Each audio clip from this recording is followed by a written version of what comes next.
India Legal presents Courts Roundup.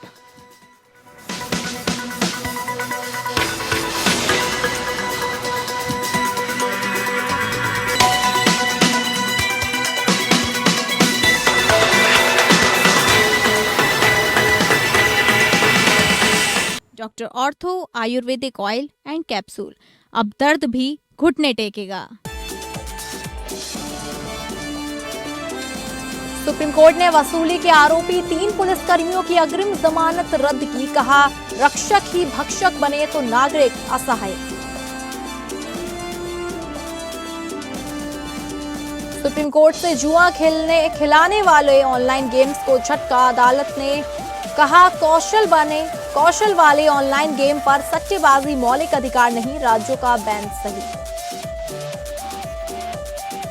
Bangladeshi मां को बेटे को किडनी दान की मद्रास हाईकोर्ट ने दी मंजूरी। अंग समिति को लगाई फटकार।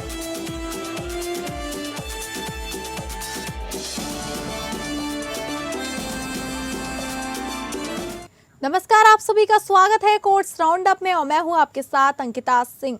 अगले आधे घंटे हम सुप्रीम कोर्ट, हाई कोर्ट और तमाम निचली अदालतों की खबरों को आपके सामने रखेंगे। तो शुरू करते हैं कोर्ट्स राउंडअप।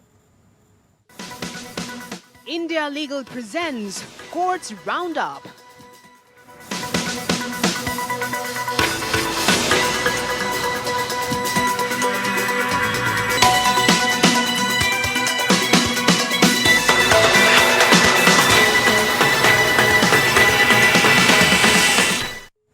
सुप्रीम कोर्ट ने कहा है कि अगर किसी लोन डिफॉल्टर का मामला कर्ज वसूली न्यायाधिकरण यानी कि डीआरटी की मंजूरी से समझौते के जरिए सुलझ गया है तो उसके खिलाफ आपराधिक केस नहीं चलाया जा सकता। 29 मई को जस्टिस बीवी नागरत्ना और जस्टिस उज्जवल भुइया की बेंच ने सीबीआई द्वारा यूको बैंक की शिकायत पर व्यापारी विजय कुमार केला के खिलाफ दर्ज धोखाधड़ी और जाली दस्तावेजों के इस्तेमाल का केस रद्द कर दिया। कोर्ट ने कहा, ऐसा आपराधिक मुकदमा न सिर्फ आरोपियों के लिए दमनकारी होगा बल्कि कोर्ट की प्रक्रिया का दुरुपयोग भी होगा। विजय कुमार केला के बड़े भाई परमानंद केला भी फर्म मोहन ट्रेडर्स ने यूको बैंक से लोन लिया था। संपत्तियां गिरवी रखी गई थी। 2009 में परमानंद की मौत के बाद लोन चुकाने में दिक्कत आई और खाता एनपीए हो गया। बैंक ने डीआरटी में वसूली का केस किया। इसी बीच दोनों पक्षों में समझौता हुआ। बैंक करीब 6.49 करोड़ के बकाया के बदले 4.25 करोड़ रुपए लेकर राजी हो गया।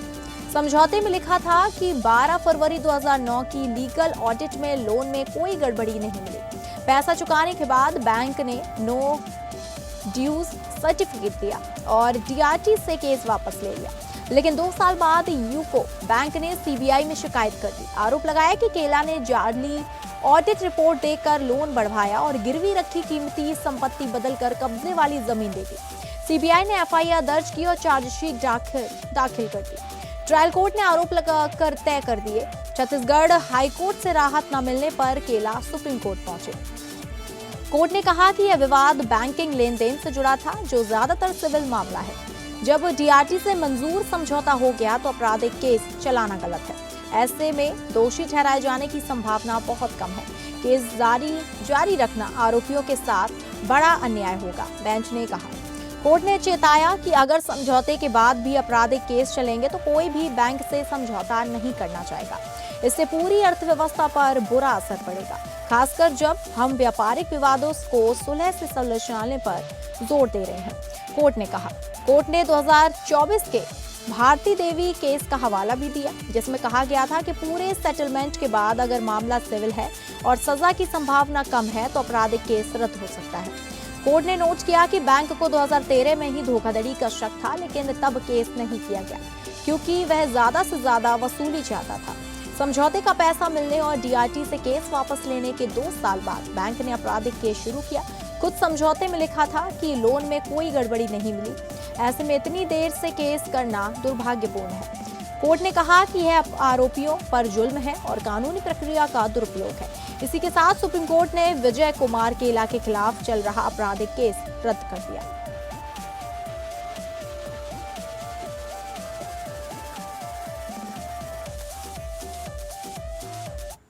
सुप्रीम कोर्ट ने एक जौहरी से जबरन वसूली के मामले में आरोपी 3 पुलिसकर्मियों को मिली अग्रिम जमानत रद्द कर दी। कोर्ट ने कहा कि जब कानून के रखवाले ही वसूली करने लगे तो नागरिक गहरे संकट में फंस जाता है। जस्टिस संजय कुमार और जस्टिस के विनोद चंद्रन की बेंच ने टिप्पणी की, जब रक्षक ही वसूली करने वाले बन जाए तब नागरिक असमंजस में पड़ जाता है। विरोध करने पर तुरंत बदले का डर रहता है और वर्दीधारी सत्ता के सामने चुप रहना ही विकल्प बचता है, भले ही अधिकारों का खुला दुरुपयोग हो। एक व्यक्ति अपनी नाबालिग बेटी और साले के साथ मुंबई से यात्रा कर रहा था। रेलवे स्टेशन पर पुलिस कर्मियों ने उन्हें रोककर तलाशी ली। आरोप है कि तलाशी में 14 ग्राम की सोने की बिस्किट और 31,900 रुपए नकद मिले। इसके बाद पुलिस कर्मियों ने कमरे में ले गए और सोने की बिस्किट लौटाकर नकदी अपने पास रख ली। पीड़ित की शिकायत पर एफआईआर दर्ज हुई। सत्र अदालत ने तीनों पुलिसकर्मियों की अग्रिम जमानत खारिज कर दी थी, लेकिन हाईकोर्ट ने सीसीटीवी फुटेज और एफआईआर में देरी के आधार पर उन्हें राहत दे दी। महाराष्ट्र सरकार ने हाईकोर्ट के आदेश को सुप्रीम कोर्ट में चुनौती दी। राज्य ने बताया कि तलाशी जब्ती का वीडियो बनना चाहिए था, लेकिन पुलिसकर्मी शिकायतकर्ता को बिना कैमरे वाले कमरे में ले गए। विभागीय जांच के बाद तीनों को सेवा से बर्खास्त कर दिया गया। सुप्रीम कोर्ट ने हाईकोर्ट के आदेश को संक्षिप्त और अपर्याप्त बताया। कोर्ट ने कहा, सीसीटीवी में चेहरों के भाव भले ही साफ न हो, लेकिन गतिविधियों से तनाव दिख रहा है। 2 वयस्क तेजी से आगे बढ़ रहे थे। एक लगातार हाथ से इशारे कर रहा था, जबकि बच्ची पीछे चल रही थी। यह बेचैनी और दबाव दर्शाता है। कोर्ट ने कहा कि बंद कमरे में बिताया गया समय आरोपित कार्यवाही के लिए काफी था। हालांकि अंतिम सच मुकदमे में सामने आएगा। कोर्ट ने यह दलील भी खारिज कर दी कि सोने की बिस्किट लौटाने से वसूली का आरोप कमजोर होता है। कोर्ट बोला, सोना लौटाना उल्टा अभियोजन के केस को मजबूत करता है। कोर्ट ने बताया कि नियमों के मुताबिक जौहरी का पहचान पत्र जांचना, सीसीटीवी वाले सुरक्षित स्थान पर तलाशी और रजिस्टर में एंट्री जरूरी है, लेकिन रजिस्टर में शिकायतकर्ता का नाम नहीं था। कोर्ट ने नाबालिग बच्ची के प्रति पुलिस की अवनशीलता पर भी चिंता जताई। कोर्ट ने कहा कि पुलिस द्वारा अधिकारों के दुरुपयोग के मामले में अग्रिम जमानत देते समय विशेष सावधानी जरूरी है। कानून लागू करने वालों के लिए आम नागरिकों जैसे मानदंड नहीं हो सके। सभी तथ्यों को देखते हुए सुप्रीम कोर्ट ने हाईकोर्ट का आदेश रद्द कर तीनों पुलिसकर्मियों की अग्रिम जमानत खत्म कर दी। कोर्ट ने स्पष्ट किया कि उसकी टिप्पणियां सिर्फ अग्रिम जमानत के लिए है, मुकदमे पर अंतिम राय नहीं मानी जाएगी।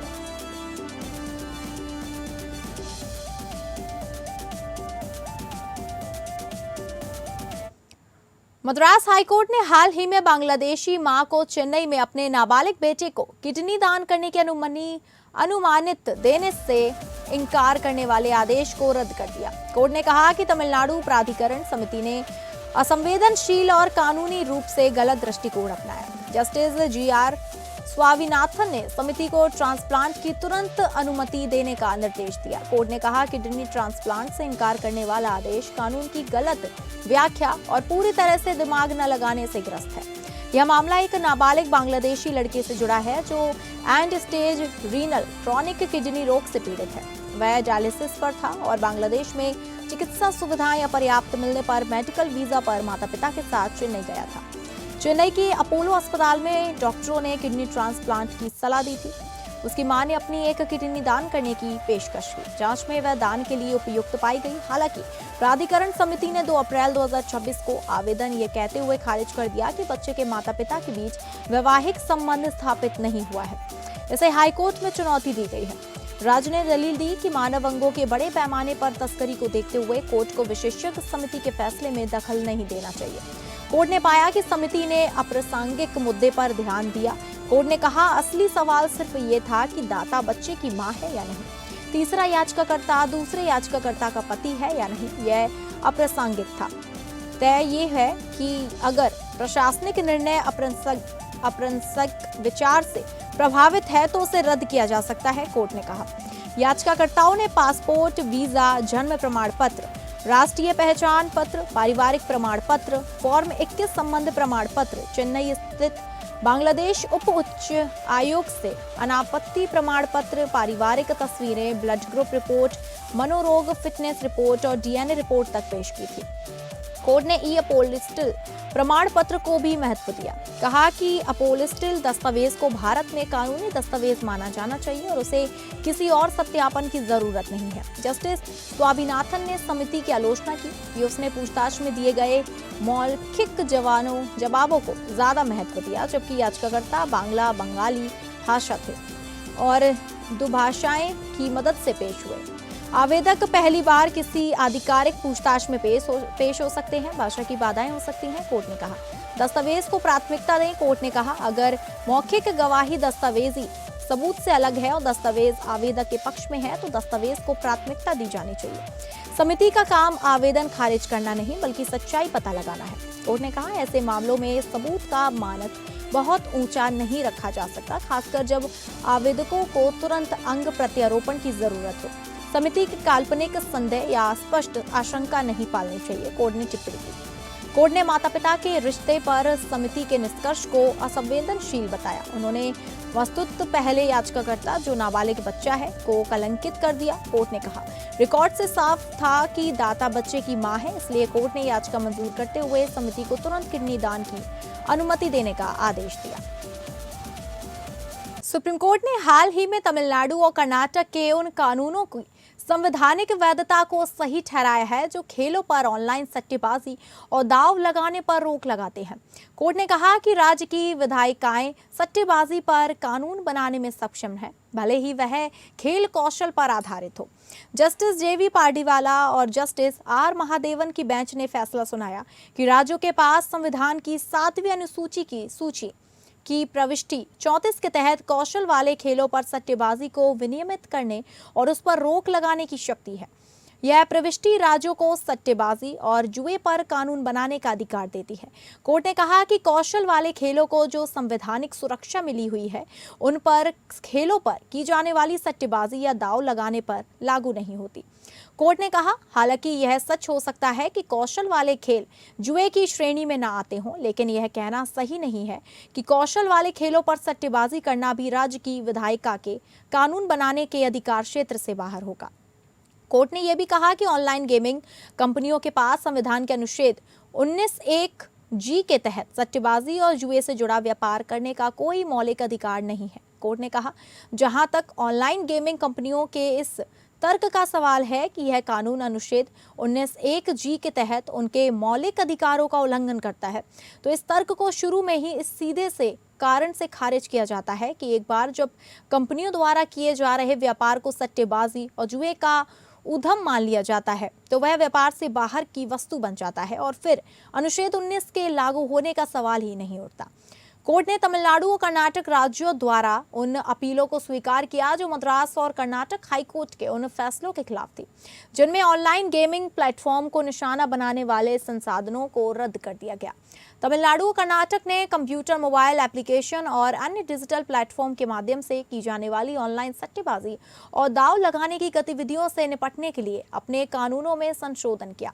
इन कानूनों ने पहले दी गई उन कानूनी सुरक्षाओं को हटा दिया जिनके तहत कौशल वाले खेलों पर दांव लगाने को छूट मिली हुई थी और ऑनलाइन सट्टेबाजी की गतिविधियों को दंडात्मक प्रावधानों के दायरे में ला दिया गया। दोनों हाईकोर्ट ने यह माना था कि रमी और पोकर जैसे खेल कौशल वाले खेल और उन्हें 7वीं अनुसूची की सूची 2 की प्रविष्टि 34 के तहत सट्टेबाजी और जुआ के दायरे में नहीं लाया जा सकता। परिणाम स्वरूप उन्होंने विवादित प्रावधानों को रद्द कर दिया। सुप्रीम कोर्ट ने टिप्पणी की कि दोनों हाईकोर्ट ने प्रविष्टि 34 की बहुत ही संकीर्ण व्याख्या अपनाई थी, जिससे दोनों राज्य सट्टेबाजी और जुए की गतिविधियों पर रोक लगाने में प्रभावी रूप से शक्तिहीन हो गए। कोर्ट ने विवादित फैसलों में अपनाए गए इस दृष्टिकोण को खारिज कर दिया कि सट्टेबाजी और जुआ शब्द की व्याख्या केवल जुआ पर सट्टेबाजी के रूप में की जानी चाहिए। कोर्ट ने कहा विवादित फैसलों में यह निष्कर्ष की सट्टेबाजी और जुआ शब्द की व्याख्या जुआ पर सट्टेबाजी के रूप में की जानी चाहिए एक स्पष्ट संवैधानिक विचलन है। यह संविधान के साथ छेड़छाड़ करने या वास्तव में संवैधानिक पाठ को फिर से लिखने जैसा है, जिसका अधिकार कोर्ट को कानूनी रूप से प्राप्त नहीं है। सुप्रीम कोर्ट ने फैसला सुनाया कि संविधान राज्यों को सट्टेबाजी को विनियमित करने या उस पर रोक लगाने की शक्ति से केवल इसलिए वंचित नहीं करता क्योंकि वह सट्टेबाजी किसी ऐसे खेल पर हो रही है जिसमें मुख्य रूप से कौशल की आवश्यकता होती है। कोर्ट ने स्पष्ट किया कि यद्यपि कौशल वाले खेल अपने आप में जुआ नहीं माने जा सकते, फिर भी ऐसे खेलों पर सट्टेबाजी को स्वतः ही संवैधानिक सुरक्षा प्राप्त नहीं हो जाती। कोर्ट ने कहा कि एक बार जब सट्टेबाजी और दांव लगाने का मामला सामने आता है तो मूल खेल की प्रकृति असांप्रदायिक हो जाती है। कोर्ट ने टिप्पणी की कि सट्टेबाजी और जुआ दोनों में ही किसी अनिश्चित घटना पर पैसा दांव पर लगाना शामिल होता है। ये दोनों ही लत तथा आर्थिक लाभ की इच्छा से जुड़े होते हैं। परिणाम स्वरूप राज्यों को लंबे समय से ऐसी गतिविधियों को विनियमित करने या उन पर रोक लगाने की अनुमति प्राप्त हो रही है। कोर्ट ने इस तर्क को भी खारिज कर दिया कि विवादित कानून स्पष्ट रूप से मनमाने या असंगत थे। कोर्ट ने फैसला दिया कि सट्टेबाजी और जुए की गतिविधियों को संविधान के अनुच्छेद 19 के तहत सुरक्षा नहीं मिलती है। कोर्ट ने कहा कि जहां एक और कौशल वाले खेल गेम्स ऑफ स्किल खुद अनुच्छेद 19 के तहत सुरक्षित हैं, वहीं ऐसे खेलों पर सट्टा लगाना या दांव लगाना संवैधानिक सुरक्षा का हकदार नहीं है, जब तक कि विधायिका स्पष्ट रूप से कोई अपवाद ना बना दे। कोर्ट ने माना कि अनुच्छेद 19 के तहत सुरक्षा न होने पर ऐसी गतिविधियों पर पूरी तरह से रोक लगाना अनुपातिकता के सिद्धांत टेस्ट ऑफ प्रोपोर्शनैलिटी पर खरा उतरेगा। कोर्ट ने कहा, कौशल वाले खेलों को अनुच्छेद 19 के तहत दी गई संवैधानिक गारंटी से सुरक्षा मिलेगी, लेकिन किसी भी खेल पर सट्टा लगाना या दांव लगाना, चाहे वह कौशल वाला खेल ही क्यों ना हो, ऐसी किसी भी सुरक्षा का हकदार नहीं होगा, जब तक कि विधायिका कौशल वाले खेलों पर सट्टेबाजी के पक्ष में कोई अपवाद ना बना दे। एंट्री 34 के अलावा कोर्ट ने कहा कि राज्य सूची 2 की एंट्री 1 जो सार्वजनिक व्यवस्था से संबंधित है से भी विधायकी समर्थन ले सकते हैं। कोर्ट ने टिप्पणी की कि डिजिटल युग में ऑनलाइन सट्टेबाजी और जुए का प्रभाव केवल व्यक्तिगत प्रतिभागियों तक ही सीमित नहीं रहता, बल्कि यह व्यापक सामाजिक हितों को भी प्रभावित कर सकता है। इस प्रकार इसमें राज्य के हस्तक्षेप को उचित ठहराया जा सकता है। तमिलनाडु राज्य ने जस्टिस के चंद्रू समिति की रिपोर्ट पर भरोसा किया, जिसमें ऑनलाइन गेमिंग से जुड़ी सट्टेबाजी से होने वाले नुकसान के संबंध में अनुभवजन्य निष्कर्ष यानी कि एम्पिरिकल फाइंडिंग्स शामिल थे। कोर्ट ने माना कि विवादित कानून को अनुभवजन्य सामग्री का समर्थन प्राप्त था। कोर्ट ने फैसला दिया कि यदि कौशल वाले खेलों पर सट्टेबाजी समाज और जन कल्याण के लिए गंभीर खतरा पैदा करने लगती है तो राज्यों के पास ऐसी गतिविधियों को विनियमित करने या उन पर रोक लगाने की शक्ति मौजूद है।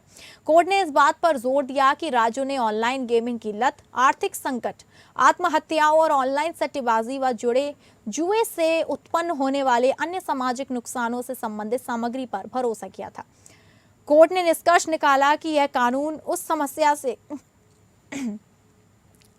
सीधा संबंध रखता है जिसे हल करने का प्रयास किया जा रहा था। अतः राज्यों के पास उन कानूनों को बनाने के लिए पर्याप्त विधायी आधार मौजूद था। इसलिए कोर्ट ने मद्रास हाईकोर्ट और कर्नाटक हाईकोर्ट के उन फैसलों को पलट दिया जिन्होंने विवादित प्रावधानों को रद्द कर दिया था और राज्य के अधिकारियों को ऑनलाइन गेमिंग व्यवसायों में हस्तक्षेप करने से रोक दिया था। मामले पर ज्यादा जानकारी देंगी India legal researcher Isha Ali. क्या जानकारी आपके पास? नमस्कार सभी को। आज सुप्रीम कोर्ट ने ऑनलाइन गेमिंग और बेटिंग को लेकर एक महत्वपूर्ण ऑब्जर्वेशन दिया है। कोर्ट ने कहा है कि ऑनलाइन गेमिंग एडिक्शन अब सिर्फ एंटरटेनमेंट का इश्यू नहीं रहा, बल्कि ये एक पब्लिक हेल्थ और सोशल वेलफेयर के लिए एक सीरियस कंसर्न बन चुका है। कोर्ट ने ऑब्जर्व किया कि ऑनलाइन गेमिंग की लत के कारण फाइनेंशियल डिस्ट्रेस, फैमिली प्रॉब्लम्स और कई सुसाइड केसेस भी सामने आए हैं। इसी वजह से स्टेट गवर्नमेंट्स को ऑनलाइन बेटिंग और वेस्टिंग एक्टिविटीज को रेगुलेट करने और जरूरत पड़ने पर उन पर रिस्ट्रिक्शंस लगाने का अधिकार है। सुप्रीम कोर्ट ने ये भी कहा है कि जब किसी गेम के आउटकम पर पैसा लगाया जाता है तो स्टेट उस एक्टिविटी को रेगुलेट कर सकती है, चाहे अंडरलाइंग गेम स्किल बेस्ड ही क्यों ना हो। ये जजमेंट ऑनलाइन गेमिंग इंडस्ट्री और फ्यूचर रेगुलेशंस के लिए एक लैंडमार्क डिसीजन माना जा रहा है। धन्यवाद। ठीक है, आपका धन्यवाद जानकारी देने के लिए। मद्रास हाईकोर्ट की मदुरै बेंच ने हाल ही में कहा कि यौन अपराधों से बच्चों का संरक्षण अधिनियम 2012 के तहत दर्ज झूठे मामले न्यायिक और जांच संसाधनों को बर्बाद करते हैं, जिन्हें असली पीड़ित बच्चों पर लगाना चाहिए। जस्टिस एल विक्टोरिया गौरी ने पॉस्को के 4 आपराधिक मूल याचिकाओं पर एक साझा आदेश पारित करते हुए यह टिप्पणी की। जस्टिस गौरी ने कहा, झूठे पॉस्को मामले न केवल आरोपी को नुकसान पहुंचाते हैं, बल्कि न्यायिक समय और जांच संसाधनों को भी बर्बाद करते हैं, जिन्हें वास्तविक बाल पीड़ितों पर लगाना चाहिए। कोर्ट ने 3 मामलों की कार्यवाही रद्द कर दी और एक में आगे की जांच का आदेश दिया।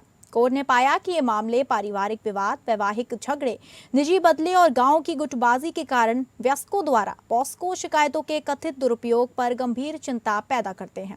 कोर्ट ने शुरुआत में स्पष्ट किया कि उसकी टिप्पणियों को वास्तविक बाल यौन शोषण के मुकदमों की गंभीरता को कम करने के रूप में नहीं पढ़ा जाना चाहिए, बल्कि यह कवायद पॉस्को व्यवस्था की विश्वसनीयता और प्रभावशीलता को मजबूत करने के लिए थी। कोर्ट ने कहा कि जब ऐसे कठोर कानून का यांत्रिक या गैर जिम्मेदाराना तरीके से इस्तेमाल होता है तो असली नुकसान बच्चे का ही होता है। पॉस्को अधिनियम का असली उद्देश्य सिर्फ एफआईआर दर्ज करना, चार्जशीट दाखिल करना या सजा दिलाना नहीं। न्याय प्रणाली में आने वाला बच्चा सुरक्षित, आश्वस्त, पुनर्वासित और भावनात्मक रूप से मजबूत होकर निकले, ना कि असंवेदनशील प्रक्रियाओं से और ज्यादा आघात लेकर, कोर्ट ने कहा कि बाल संरक्षण कानून को वयस्कों के विवादों का हथियार बनने की अनुमति नहीं दी जा सकती। लड़ने वाले वयस्कों के हाथों में यह निजी हिसाब, पारिवारिक दुश्मनी और गांव की गुटबाजी निपटाने का साधन बन गया है। कोर्ट ने कहा कि ऐसा दुरुपयोग बच्चों को झूठे आरोपों में भागीदारी बना सकता है। कोर्ट वयस्कों की दुश्मनी में बच्चों खुद शिकार बन जाएं, इससे नजरअंदाज नहीं कर सकता। तिरुचिरापल्ली का मामला, इस मामले में पीड़िता नाबालिग होने के कारण कोर्ट ने केवल समझौते के आधार पर मुकदमा रद्द करने से इनकार कर दिया। एक डॉक्टर पर इंस्टाग्राम पर मिली नाबालिग लड़की के अपहरण और यौन उत्पीड़न का आरोप था। हालांकि कोर्ट को प्रथम दृष्टया सबूत मिले कि आरोपी की पत्नी होने का दावा करने वाली एक महिला वकील ने दबाव और हेरफेर किया। काउंसलिंग रिपोर्ट में पीड़िता ने बताया कि शिकायत महिला वकील ने लिखवाई थी, वकील भी उसने ही तय किया था और धमकी दबाव में शिकायत दर्ज कराई गई थी। पीड़िता ने महिला वकील के व्यवहार की वॉइस रिकॉर्डिंग होने की बात भी कही। पुलिस रिपोर्ट से पता चला कि महिला वकील ने पहले भी अलग अलग लोगों के खिलाफ ऐसे ही आरोप लगाए थे।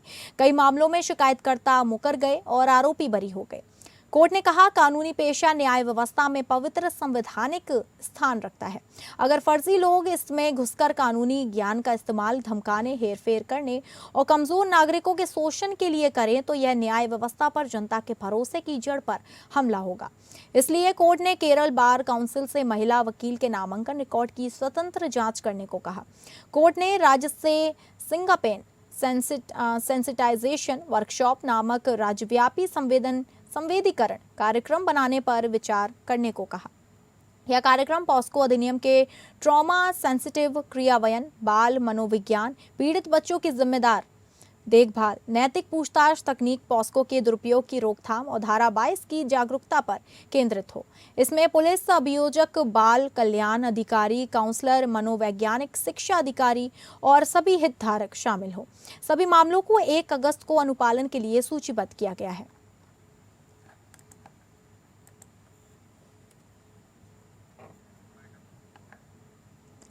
तो फिलहाल कोर्ट्स राउंडअप में बस इतना ही। नमस्कार। India Legal presents Courts Roundup.